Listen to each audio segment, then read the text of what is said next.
It's not just Boris Johnson's government that's up to their old tricks of selling out Brexit Britain to the EU. No. It seems Labour leader Sir Keir Starmer wants a Swiss-style EU deal too. He wants the UK to become like Switzerland, a kind of European Union light. For those of you who don't know, last week the EU and the UK signed a new trade deal, one that allows British food and drink to be sold in European supermarkets.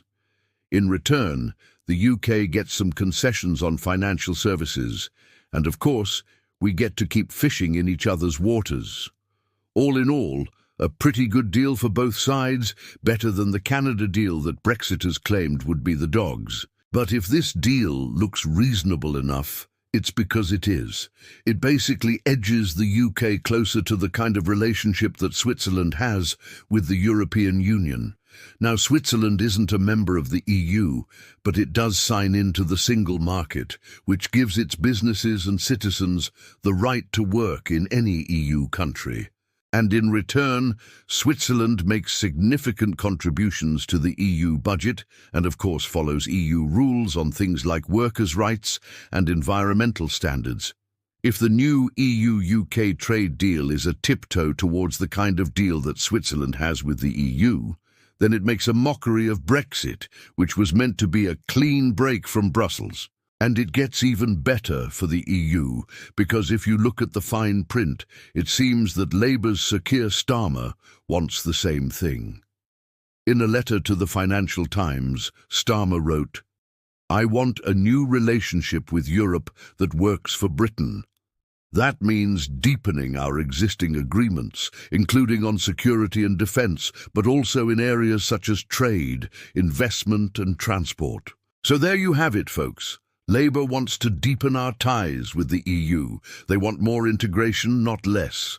At first, this might seem like a reasonable position. After all, what's wrong with working closely with our European neighbours? But when you consider that just a few years ago, Labour was all in favour of Brexit, this latest U-turn is nothing short of political treachery. Brexit was won on a Labour majority. Leave voters in constituencies across the north of England and Wales helped make it happen. Yet Labour's MPs spent the entire referendum campaign telling us exactly what a disaster Brexit would be. Remainers were told that Brexiters were racists and that voting to leave would be a vote for fascism. And now it seems that Labour are happy to sign a sellout deal with the EU that delivers almost all of what the Remainers wanted. Boris Johnson might have secured the deal with the EU, but it's clear that Labour leader Sir Keir Starmer is just as enthusiastic about it as he is about selling out Brexit Britain. Well, folks, I'm afraid it's time to get back to work. There are millions of you out there who voted for Brexit only to find that your politicians have betrayed you. Well, I say we give them a message they won't forget in a hurry. If you're a business and you want to take out an advert, then please do call the number below. If you'd like to support us, you can sign up to become a member. Alternatively, you can just share this message with someone else.